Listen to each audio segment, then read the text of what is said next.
Topic నుంచి difficult problems ఈజీగా ఎలా చేయాలి చూడండి ఫ్రెండ్స్.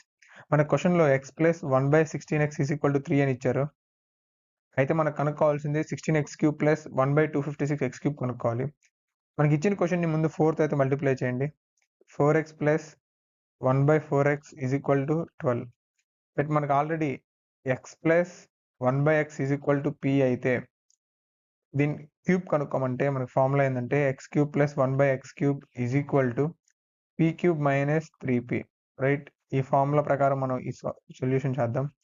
దీన్ని క్యూబ్ చేస్తే 64x³ plus 1/64x³ is equal to 12 cube 1728 minus 3p 12 into 36 is equal to 1692. దీన్ని 4తో డివైడ్ చేయండి. 16x³ plus 1/256x³ is equal to 423.